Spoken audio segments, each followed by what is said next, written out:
నమస్తే.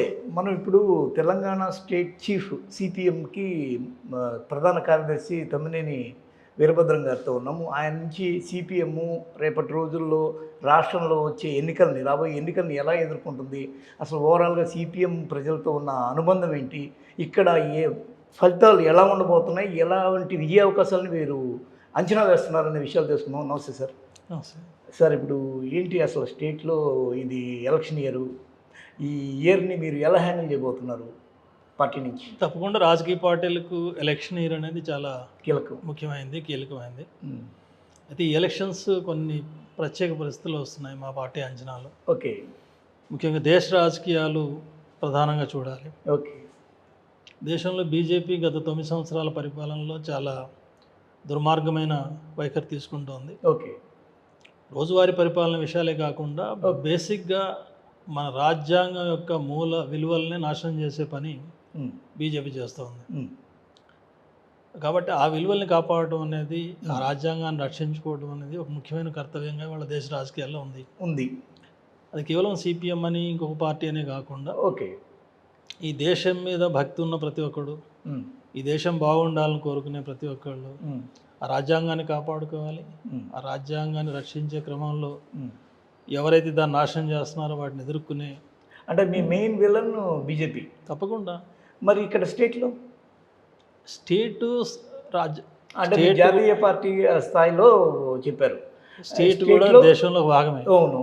ఇప్పుడు స్టేట్ను కూడా పరిపాలించట్లేదు బీజేపీ పార్టీ. అవును. ఇప్పుడు స్టేట్కి డబ్బు ఇవ్వట్లేదు, స్టేట్కి ఎలక్ట్రిసిటీ పవర్ తీసేశారు, ఓకే, వ్యవసాయం తీసేశారు, వైద్యాన్ని తీసేస్తున్నారు. ఓకే. స్టేట్ ఏముంది, ఇంకా పెద్ద మున్సిపాలిటీ లాగా తయారైంది. దానికి పవర్స్ లేవు, నిధులు లేవు. ఓకే. తప్పకుండా స్టేట్లో ఉండే పరిపాలన విషయాలు కూడా కొన్ని ఉన్నాయి, కానీ అవి సెకండరీ అయిపోయినాయి. ఓకే. ప్రధానంగా బీజేపీ యొక్క అధికారం, బీజేపీ యొక్క పరిపాలన, ఇది మెయిన్ ఫోకస్గా ఉంది. ఓకే.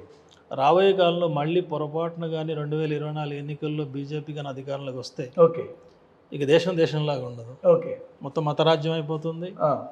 ఇతర మతస్థులు, ముఖ్యంగా ముస్లింలు, క్రిస్టియన్లు దేశంలో ఉండే పరిస్థితి ఉండదు. ఓకే. ప్రజాస్వామ్యం కరువు అవుతుంది. ఓకే.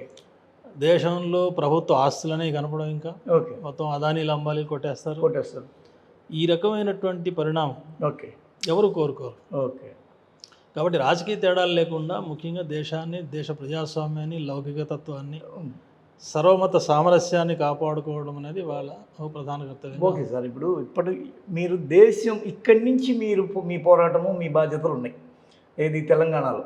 ఇక్కడి నుంచి మీరు దాన్ని, ఆ టార్గెట్ని ఎలా రీచ్ అవుతారు? ఇక్కడ మీ ఎత్తుగడలు ఏంటి అసలు? ఎలా దీనిలోంచి ఇప్పుడు 2023 అనేది తెలంగాణ ఎన్నికల ఇయర్, 2024లో లోక్సభ వస్తాయి. ఇక్కడ మాకు దిమోక వ్యూహం ఉంటుంది. Okay sir. ఒకటి, ఆ బీజేపీని ఎదుర్కోవాలంటే తెలంగాణలో దాన్ని ఎదుర్కొనే శక్తులుగా బీఆర్ఎస్ కూడా ఉంది. ఓకే, ఉంది. అవును, షూర్. బీఆర్ఎస్ అట్లాంటి పోరాటం చేస్తున్నప్పుడు, దేశానికి ఉపయోగపడుతున్నప్పుడు ఆ పోరాటానికి మద్దతు ఇవ్వాల్సిన బాధ్యత మీకుంది. మునుగోడులో అదే చేశారు, భవిష్యత్తులో కూడా ఆ వైఖరి తీసుకుంటాం. ఓకే. అదే సమయంలో స్టేట్లో కేసీఆర్ పరిపాలనలో కూడా చేసిన వాగ్దానాలు అమలు చేయకపోవడం కానీ, ఓకే, ఇక్కడ కూడా కొన్ని అప్రజాస్వామిక పద్ధతులు కానీ, యువత ఇదైపోతుంది, ఫ్రస్ట్రేట్ అయిపోతుంది. అట్లాంటి సమస్యల మీద కేసీఆర్ ప్రభుత్వం పైన ఒత్తిడి తీసుకొచ్చే బాధ్యత కూడా మా మీద ఉంటుంది. ఓకే. దానికి మీరు ఎలాంటి చర్యలు చేశారు సార్? ఈ మధ్య టీపీఏ, అదే పేపర్ లీకేజ్ ఒకటి, పేపర్ లీకేజ్ సమస్యల మీద సిట్టింగ్ జడ్జి మీద విచారణ డిమాండ్ చేశాం. ఓకే. ఇప్పుడు పోడభూముల సమస్య మీద పెద్ద సభలు పెట్టి క్యాంపెయిన్ చేస్తున్నాం. ఓకే. అట్లాగే ఇప్పుడు పంట నష్టపరిహారాలు ఇవ్వాలని చెప్పి ధర్నాలు జరుగుతున్నాయి. ఓకే. ఈ రకంగా రోజువారీ సమస్యల మీద కేసీఆర్ ప్రభుత్వం మీద ఒత్తిడి తీసుకొచ్చే దానికోసం ప్రయత్నం చేస్తున్నాం. ఓకే.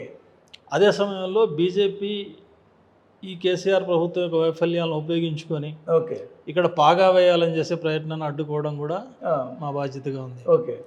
కాబట్టి రాజకీయ విషయాలు వచ్చినప్పుడు, ఎన్నికలు లేదా రాజకీయ వైఖరులు, రాష్ట్రాల హక్కులు, రాజ్యాంగ పరిరక్షణ, ఈ విషయాలు వచ్చినప్పుడు కేసీఆర్, బీఆర్ఎస్ పార్టీ, మా పార్టీ, సిపిఐ అన్ని కలిసే వ్యవహరించాలనేది ఒక నిర్ణయానికి వచ్చాము. ఓకే. అదే సమయంలో రాష్ట్రంలో పరిపాలనలో వైఫల్యాలు ఉంటే తప్పనిసరిగా కేసీఆర్ పైన ఒత్తిడి తీసుకుంటే, అంటే ఫ్రెండ్లీ అట్మాస్ఫియర్లో అది వర్కౌట్ అవుతుంది. తప్పకుండా అవుతుంది, కావాలి కూడా. ఎట్లా ఇప్పటి వరకు మీరు చేసి చూపించింది? ఫ్రెండ్ అంటే సార్, తన ఫ్రెండ్ ఏం చేస్తే దాన్ని సమర్థించేవాడు నిజమైన ఫ్రెండే కాదు.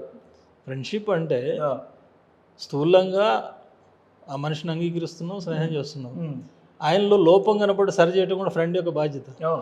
ఫ్రెండ్షిప్ అంటే అది. మరి అల్లడు మొన్న షర్మిల మీ ఆఫీస్కి వచ్చి కొద్దిగా గందరగోళం అయింది. ఆమె కూడా మీ చేత అంటే మిమ్మల్ని రమ్మని ఆహ్వానించడం ఇవన్నీ కొన్ని ఆ జరిగినాయి. ఫ్రెండ్గా ఆహ్వానించడానికి వచ్చింది, ఆ, మాట్లాడిన శత్రువులు మాట్లాడింది. మాట్లాడింది. దానివల్ల మీకు దానివల్ల ఉపయోగం లేదు, ఆమెకు కూడా భవిష్యత్తు ఉండదు అట్లా చేస్తే. ఓకే కాబట్టి మేము చెప్పేది ఏంటంటే సార్ నిరుద్యోగ సమస్య మీద పోట్లాడాలని షర్మిల గారు అన్నారు. కోరుకున్నారు. అవును తప్పు లేదు. అవును.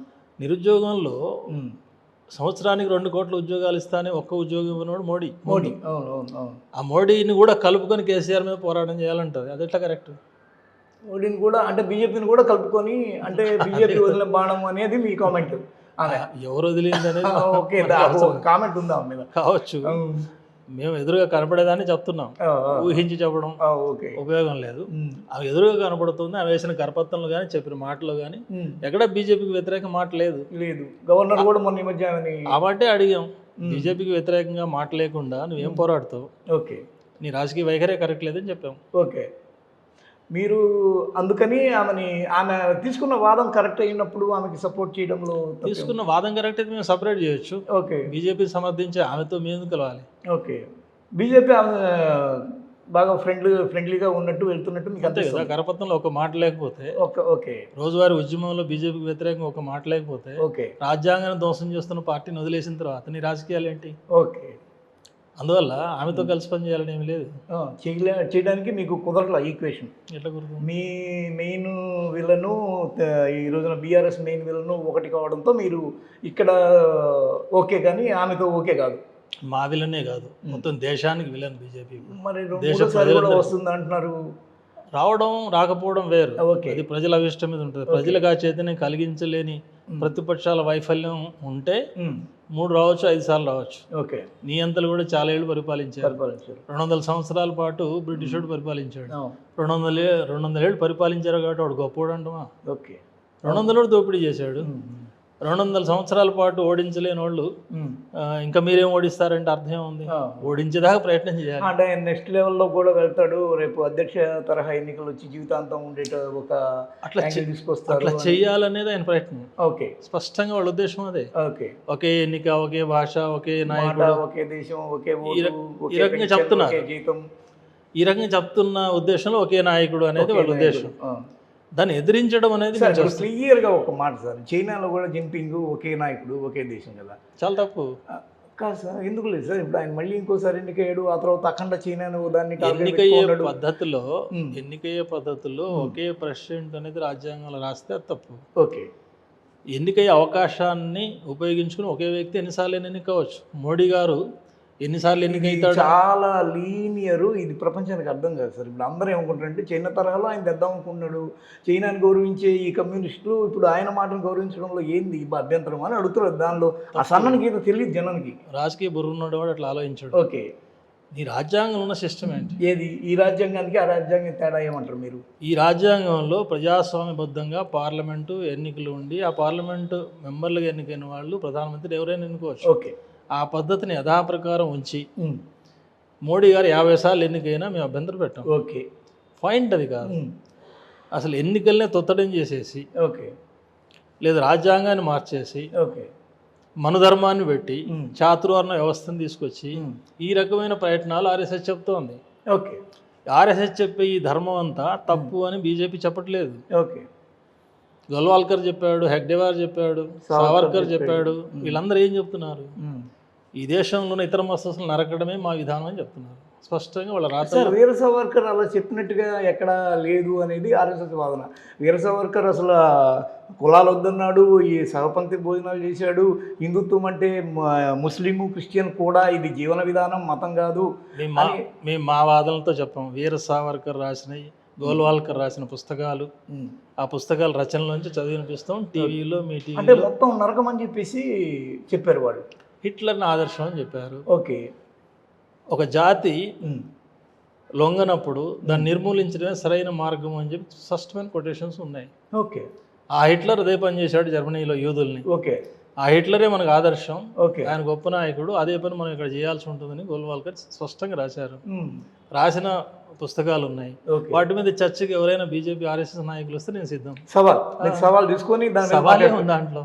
కాదు సార్, ఇప్పుడు 2 సార్లు అఖండ మెజారిటీతో ఎవరి సాయం లేకుండా మోదీ గవర్నమెంట్ వచ్చింది సార్. ఈ లోపల చేసిండాలి కదా, మీరు అన్నది కానీ అలా కానీ జరగకపోయింటే చేసిండాలి కదా అంటున్నా. చేసింది, చెయ్యబోయేది, ఏం చెయ్యబోయేది ఓకే, వాళ్ళ పుస్తకాలు రాశారు. ఓకే. అది ఇప్పుడు చెయ్యలేదు కాబట్టి ఆ, అది చెయ్యము అని చెప్పి ఆ పుస్తకాన్ని ఖండించమనండి. ఓకే. ఇప్పుడు భవిష్యత్తులో నీకు ఒక్క పార్టీకి మెజారిటీ లేనప్పుడు ఉండే పద్ధతి వేరు. ఓకే. ఒక పార్టీకి మెజారిటీ వచ్చినా సరే ఇంకా క్రమంగా ఆ ఎజెండాను అమలు చేయడానికి సాహసం లేకపోవడం వేరు. ఇవాళ 370 ఆర్టికల్ని అమలు జరిపారు. బీజేపీకి ఇతర పార్టీలు మద్దతు ఉన్నప్పుడు ఎందుకు అమలు జరపలేదని? ఓకే. కాశ్మీర్లో 35A రద్దు చేశారు. ఓకే. ఇతర పార్టీల మద్దతు, అది బీజేపీ ప్రభుత్వంగా, మోడీగా అప్పుడు కూడా ఉంది, ఫస్ట్ టైం కూడా. ఎందుకు చేయలేదు? ఎందుకు చేయలేదంటే అప్పుడు వాళ్ళు ఒప్పుకోరు కాబట్టి. ఓకే. ఇప్పుడు బీజేపీకి మెజారిటీ ఉంది, కానీ బీజేపీ మెజారిటీ ఉన్న ప్రజల్లో ఇంకా అలాంటి మార్పు తీసుకొస్తే భరించక తిరుగుబాటు వస్తుందని భయం కూడా ఉంటుంది. ఓకే. కాబట్టి స్లో పాయిజన్, క్రమక్రమంగా ఐడియాలజీని ప్రజల్లోకి తీసుకొస్తారు. ఇప్పుడు రామనవమిని బీజేపీ ఫంక్షన్ చేసేస్తున్నారు, గణేష్ ఉత్సవాల్ని బీజేపీ ఫంక్షన్ చేస్తున్నారు, ఓన్ చేసుకుంటారు, బాగుజాలని, హిందూ బాగుజాలని. క్రమంగా అది ఎక్కిన తర్వాత, ఆ ఉన్మాదం పైకి ఎక్కిన తర్వాత, ముస్లిం వ్యతిరేకత నరాల్లోకి ఎక్కిన తర్వాత, ఆ తర్వాత ఏం చేసినా ఇది బాగుంది అనే స్థితికి మైండ్ వచ్చిన తర్వాత అసలు నాకు బాంబులు బయటకు వస్తాయి. హాయ్ ఫ్రెండ్స్, మా టుడే టుమారో యూట్యూబ్ ఛానల్ చూస్తున్నందుకు చాలా థ్యాంక్స్. మరిన్ని లేటెస్ట్ వీడియోస్ కోసం వెంటనే సబ్స్క్రైబ్ చేయండి. అలాగే ఈ బెల్ని కూడా రింగ్ చేసేయండి. మా నోటిఫికేషన్స్ అన్ని మీ మొబైల్లో వస్తాయి. అలాగే మా వీడియోస్ మీకు నచ్చితే లైక్ చేయండి, షేర్ చేయండి, నచ్చకపోతే కామెంట్ చేయండి.